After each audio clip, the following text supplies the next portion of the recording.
Good morning students. Good morning sir. आज का हमारा टॉपिक है यूनिट।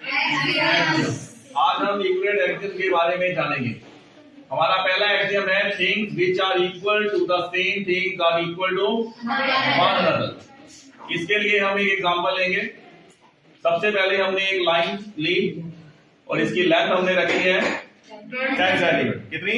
10 सेंटीमीटर। उसके बाद हमने एक और लाइन ली जिसकी लेंथ हमने इस लाइन के बराबर ली। फिर हम एक और लाइन लेंगे, इसकी लेंथ भी हमने किसके बराबर रखी है? इसकी। ठीक है। अब हम देख रहे हैं कि इन दोनों लाइन की लेंथ इस लाइन के बराबर है। तो कितनी होगी लेंथ इसकी? 10 सेंटीमीटर। ठीक है। तो इससे हमें यह पता चला कि things which are equal to the same things are equal to one another. हमारा सेकंड एक्सियम है if equal are added to equal the wholes are equal.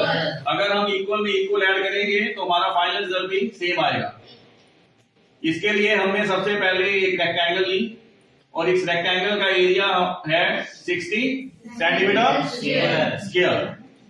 उसके बाद हमने एक और रेक्टेंगल ली और इसका एरिया भी 60 सेंटीमीटर स्क्वायर। ठीक है। तो इन दोनों का एरिया आपस में क्या हुआ?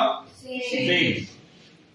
अब हमने इस रेक्टेंगल के साथ एक और रेक्टेंगल जोड़ दिया और जिसका एरिया है 20 सेंटीमीटर स्क्वायर। और उसके बाद हमने दूसरी रेक्टेंगल के साथ एक और रेक्टेंगल जोड़ दिया और इसका एरिया है 20 सेंटीमीटर स्क्वायर। अब हमने किया क्या? इक्वल में क्या किया है? इक्वल है। तो इस पूरी रेक्टेंगल का एरिया कितना बना? 80 सेंटीमीटर स्क्वायर और इसका 80 सेंटीमीटर। और दोनों रेक्टेंगल का एरिया आपस में क्या हुआ? सेम। इससे हमें क्या पता लगा? If equal are added to equal the wholes are equal. हमारा तीसरा एक्सियम है if equal are subtracted from equals the remainders are equal. इसके लिए हमने एग्जांपल ली है। रेक्टेंगल के ऊपर हमने रेक्टेंगल रखे। कितने रेक्टेंगल रखे हैं? 5। और एक रेक्टेंगल की हाइट है 2। टोटल हाइट कितनी होगी?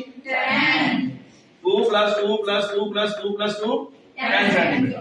और इसी तरह इस पूरी रेक्टेंगल की हाइट कितनी होगी? 10 सेंटीमीटर। ठीक है। तो इसका मतलब ये है कि ये दोनों आपस में क्या है? ये दोनों की हाइट क्या है? इक्वल। अब हमने यहां से 2 उड़ा दिए, यहां से 2 उड़ा दिए, तो ये हाइट कितनी बची? 6 सेंटीमीटर। और इसकी 6 सेंटीमीटर। इक्वल में हमने इक्वल माइनस किया और लास्ट में हमारे पास क्या बचा? इक्वल। ठीक है। इससे हमें ये पता लगा कि if equal are subtracted from equal the remainders are equal.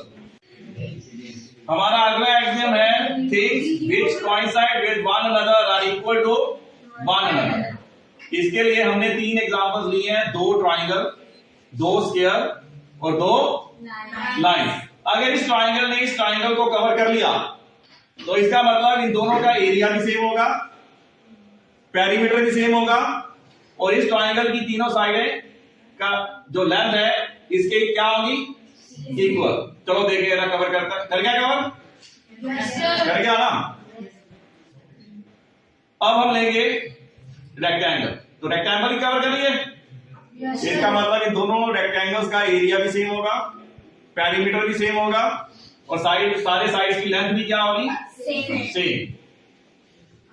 अब ये दोनों लाइनें, ये लाइन इस लाइन को कवर कर रही है तो इन दोनों का क्या सेम हुआ? लेंथ। क्या सेम हुआ? लेंथ। तो इससे हमें क्या पता लगा? Things which coincide with one another are equal to one another. हमारा अगला एक्सियम है the whole is greater than the part. हमने एक लाइन ली, इस लाइन की टोटल लेंथ है 4 + 7 + 10। कितनी हुई? 21 सेंटीमीटर।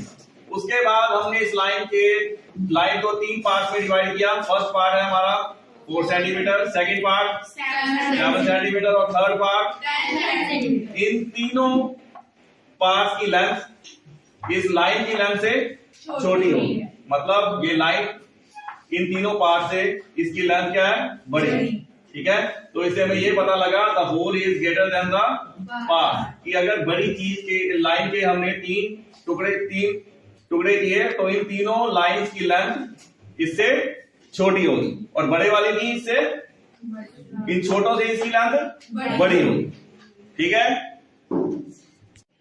हमारा अगला एग्जाम है things which are double of the same things are equal to one another. इसके लिए हमने एक रेक्टेंगल ली और इस रेक्टेंगल की जो लेंथ है वो है 6 सेंटीमीटर। अब इसके बाद हम एक ऐसी रेक्टेंगल लेंगे जिसकी लेंथ इससे डबल होगी, तो कितनी होगी 12 सेंटीमीटर। उसके बाद हमने एक और रेक्टेंगल ली, इसकी लेंथ भी इससे क्या है डबल, तो कितनी हुई 12। तो ये दोनों आपस में क्या होंगे इक्वल।